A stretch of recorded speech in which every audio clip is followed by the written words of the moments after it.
theory expansion. Yeah, thank you very much for giving me this wonderful opportunity to present our work here. Today I'll talk about this field theory expansion of string amplitudes, and this work is based on the work that we did with Arnab Sinha. It appeared in January this year, and some ongoing works with Priya Saha, who is a graduate student at IISc, and also with Arnab Sinha from IISc. So let me begin by giving a short motivation and some background behind our work. As we know, in string theory, the spectrum consists of infinite number of massive high-spin states, and because of the presence of these infinite number of massive high-spin states, string amplitudes exhibit certain unique features like dual resonance properties, exponential fall-off at fixed angles, scattering, etc. And these features are quite different from ordinary quantum field theory amplitudes. And in the literature, there have been several attempts to understand these uniqueness or the distinctive features of string amplitudes using the method of S-matrix bootstrap. And in this program, S-matrix bootstrap program, some of the underlying assumptions that are often made are the following. We assume existence of massless states such as gluons or gravitons and their superpartners, and along with that, there exist mass gaps. That means between the massless states and the first excited states, there is a mass gap. There is a finite energy gap. We also assume amplitude is analytic, except at the location of physical singularities. For example, in the case of tree-level amplitudes, we expect only poles to be present, as well as amplitude is crossing symmetric, local, and unitary. And also at a given mass level, spins of the exchange states are bounded from above. And some of the other properties such as Rayleigh boundedness, Froissart bounds, superpolynomial softness, etc. also imposed case-by-case basis in different contexts. Let us consider an example of 4.3 level open string amplitude of massless external states, which is given by this expression. It's a ratio product of gamma functions and a gamma function like this.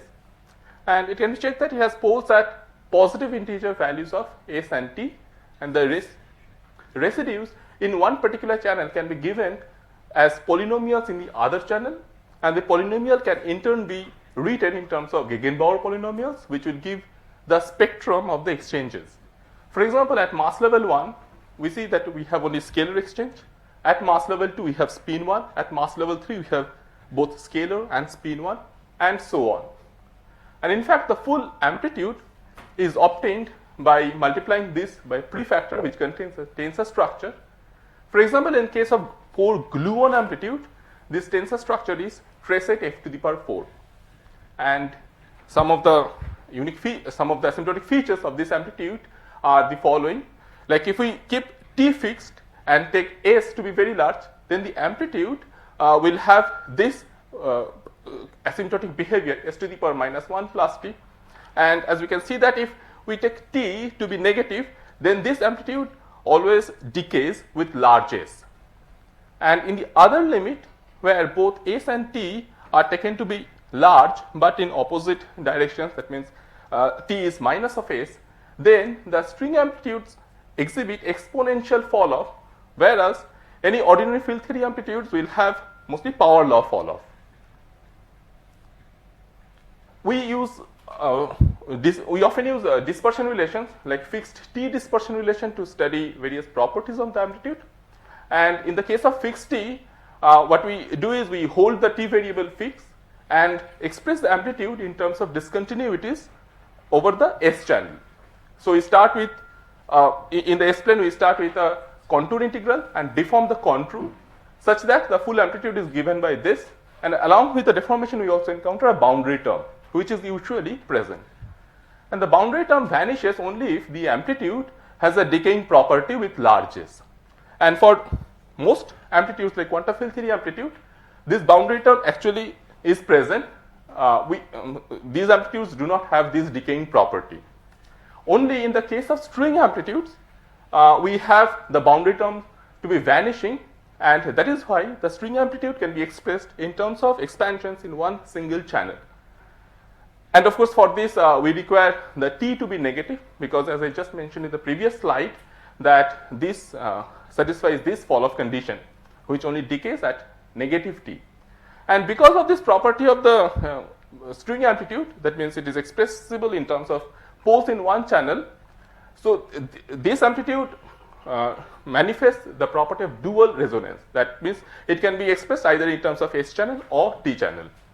And in fact, this property of the string amplitude follows like the infinite tower of massive hash spins are responsible for this particular behavior of the amplitude. And if we have only finite number of exchanges, finite number of spectrum, finite number of spins flowing in the spectrum, then this single channel expansion actually does not work. And to note that the single channel expansion is actually not analytic or convergent for any arbitrary values of t. We require t to be negative, and also this single channel expansion is not manifestly crossing symmetric. And because of this, we look for certain things, meaning this is the goal of the talk, which I'll explain. So as we mentioned, that single channel expansion of the amplitude is not manifestly crossing symmetric, and in fact quantum field theory amplitudes actually do not admit single channel expansion. We require highest subtracted fixed T dispersion relation.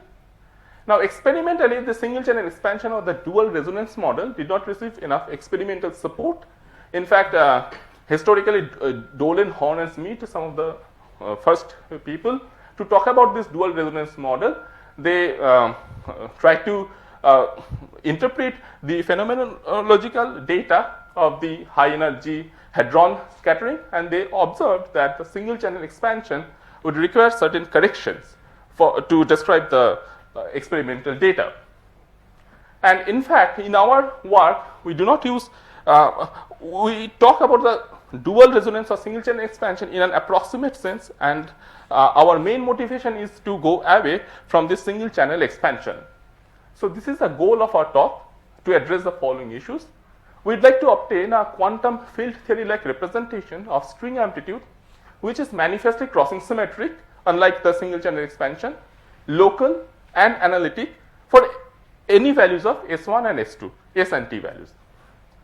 And then we would like to use this manifestly crossing symmetric representation for our bootstrap analysis. Actually, we'd like to reverse engineer some amplitudes which behave closely like string amplitudes. And the main motivation is to find an effective field theory description to study string amplitudes or stringy features. So in our recent work, we used crossing symmetric dispersion relation to obtain some series representation of open string amplitude, which is given by this gamma of minus S1, gamma of minus S2 divided by this gamma of 1 minus S1 minus S2.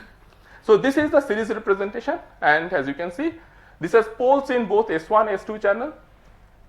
This representation is convergent for any values of S1 and S2 except at the poles, at the integer values of S1 and S2.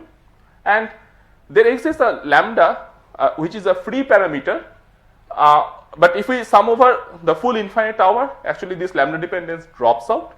So this, after performing the sum, is actually independent of lambda.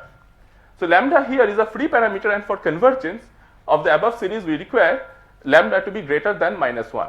Actually every term in the asymptotic limit in the large n expansion, it goes as n to the power minus 2 minus lambda, and therefore n to the power minus lambda gives a additional separation. So lambda can be attributed to field redefinition ambiguity, and it provides a one parameter family of representation of the 4-point open string amplitude. So this can be thought of as coming from some kind of gauge symmetry. We can do some field redefinitions in the Lagrangian, and at every mass level there will be lambda, but finally the lambda dependence will go away. And as I mentioned, this representation is manifestly crossing symmetric and can be checked to be analytic for every values of S1 and S2. So I ask you a question. Yes. The 4-point open string amplitude that you are describing, the external states are massless or also massless? No, right at this point, the external states are massless only. Yeah. And one more thing is that the residues are independent of lambda. We can actually, from this representation, we can read off contributions or the 3-point couplings at every channel, as well as contact terms. And contact terms we define in this by the following way. that we subtract out the residue by pole pieces, and whatever left behind it will be the contact term. And we can also check that the contact terms is convergent, meaning if we perform the sum over all the mass levels, contact terms are individually convergent.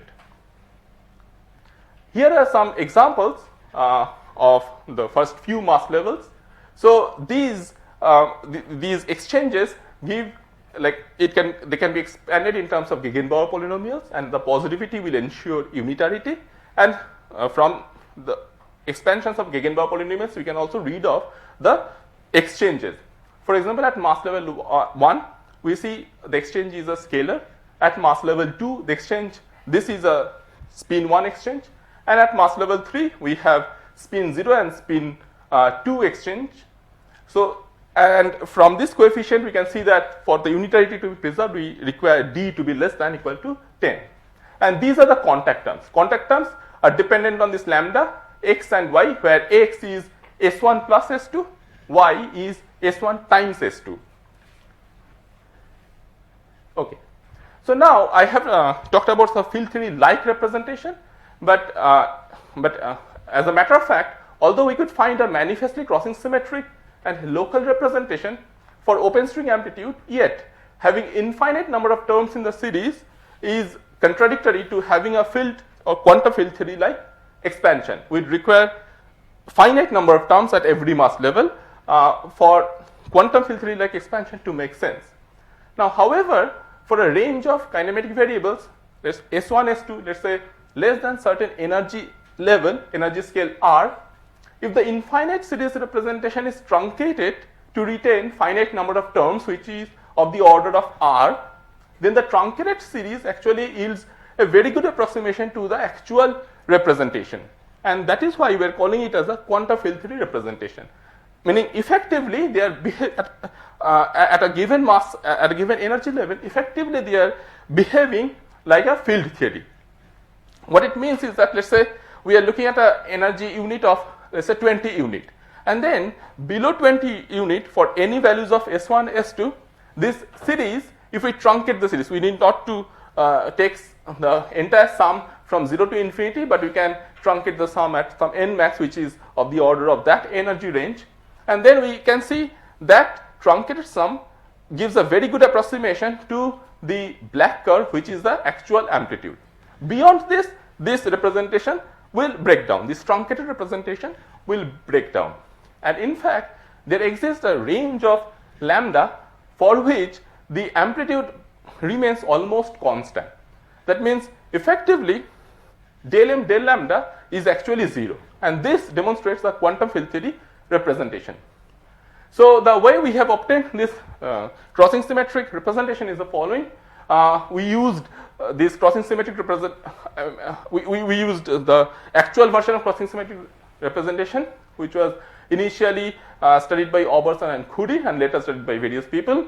So this was the representation, but you see that, so A of S1 is the discontinuity along the S1 channel, and we define this A as y by x, and this actually contains some non-local additional spurious singularities because of this x in the denominator. If we expand around A equal to 0, we will encounter additional singularities other than the S1 and S2 singularities, and there is a systematic procedure to remove those additional singularities, and that is what we have done. We have removed these additional singularities coming from this y by x term.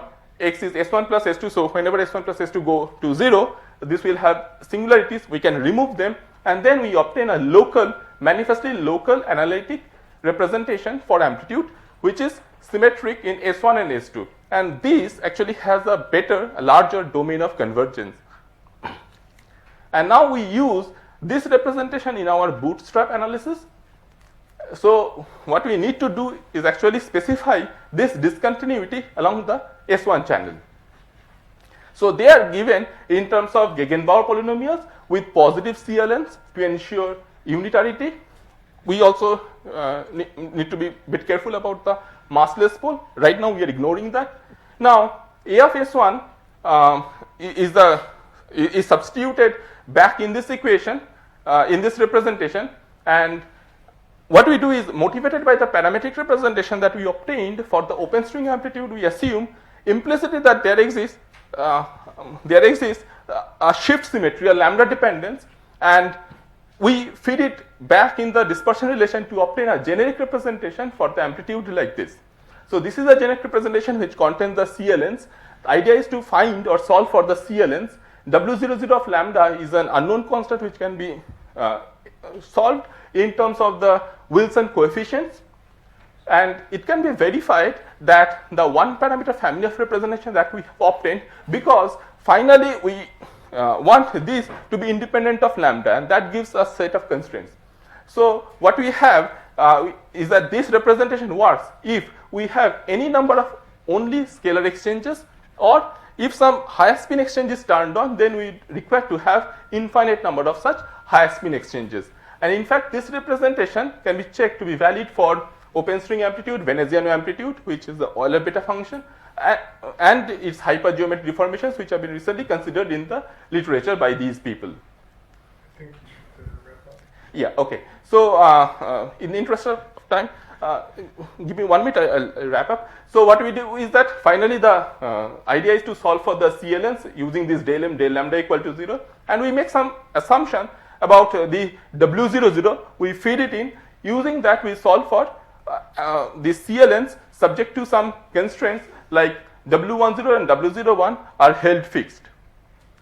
And okay, I do not have time, so I'll just stop. I'll just mention this slide and stop. So what it actually gives, since we require W00 to be finite, which comes from this fact that d sigma by sigma A of S1, this quantity we require to be bounded, we find a class of amplitudes which satisfy the single channel expansion only in the forward limit, that is at t equal to 0, and whenever we go beyond forward limit, they actually start deviate from the single channel. So the upper plot, so these are amplitudes plotted in the space of W01 and W10. So these are string point which shows this fixed dispersion for everywhere, but for this putative theory, this is like they deviate slightly. And in fact, for string amplitude, the CLN satisfy these certain relations which ensures this duality to be maintained for any values of t. And so question is, are there other examples of amplitudes for which these CLNs satisfy these algebraic constraints? So I'll stop here.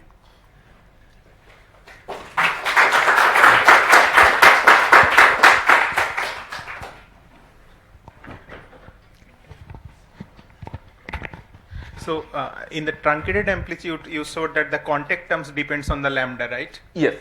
So if it depends on the lambda, and I can vary the lambda from -1 to any upper values, like Yes. what is it useful for? Because if I Right. try to construct effective field theory, I can write say f to the power 4 and Yeah. many derivatives, and if those coefficients depends on the lambda, Yeah, I so- can make lambda whatever I like. I can Yeah. vary the coefficients. That So is, thanks for the question. So the point is, we can find an effective range of lambda for which amplitude is almost flat, almost constant, like this. So here you see that this is a truncated amplitude. Okay, this truncated amplitude where the truncation is kept up to 20 terms, and then we see a plateau. So del m del lambda is 0, as if for this value of lambda. So this MT is plotted with respect to lambda. okay, So there is a whole range of lambda for which amplitude is actually flat. okay, okay. So it is not varying with lambda. Okay, okay.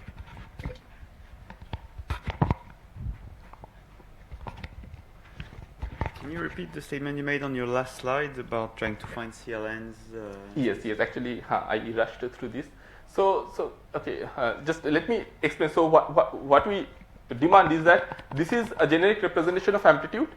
This one is independent of lambda. So del m del lambda are constraints at several lambda, and also their higher derivatives. So that will give a set of constraints, and from those constraints, we would like to solve for the CLNs. So that is what sorry, even that expression you got from CSDR or from something else? So we got from CSDR with some assumptions. So we got from this expression with some generic assumptions on A of S1, the discontinuity, which is given here. And on the top of that, we assumed or we imposed that there exists a one parameter family of representations. So we did some shift of variables, and using those shift of variables, we could get a generic representation which contains lambda, but finally if the CLNs are chosen properly, that means they satisfy del m del lambda equal to 0. After performing the sum, this lambda dependence will drop out. Okay. So so that is the idea of solving for CLNs, and we make one one input. So for the open string amplitude, the W00 satisfy this condition in terms of the CLNs and Gegenbauer polynomials. They satisfy this. So we use this as an input, and this input actually comes from the fact that the single channel expansion in the limit t equal to 0 is convergent. So this we put it back there, and so the steps involved in the bootstrap analysis or finding the CLNs are the following: that W00 is finite, we maximize it, then we declare del k del lambda k of m equal to 0, so that will give lot of constraints, several constraints, and we also fix any two Wilson coefficients, like the minimum number of Wilson coefficients, that is W10 and W01, and then find for CLNs. And yeah, we have a bunch of CLNs. So these. Okay, so you're not expecting a unique solution for your thing then? No, we are not expecting unique solutions. Okay. So unique solution will come. So for the string, these are very special case. So in addition, if we impose this condition, then we get string accurately. But like there will be one class of solutions for which this constraint is satisfied, and this is the string. My question was, where does this come from? Yeah, this comes from right. So from this comes from requiring that W00 of lambda and this one cancel, and this specifically happens for string. It will require some effort to show this. So this is a generic representation for string. Amplitude is actually given by this one, and this ensures that it is dual at for any value of S2 less than 0. So physically, why you are thinking that two things would cancel each other? Like, what is the mathematically I can understand? Yeah, the point is whether they satisfy this fixed T single chain expansion or not. If we demand that, then if we take do some asymptotic analysis, then we'll see that this one and this one have to cancel. It comes from doing the asymptotic analysis at large S.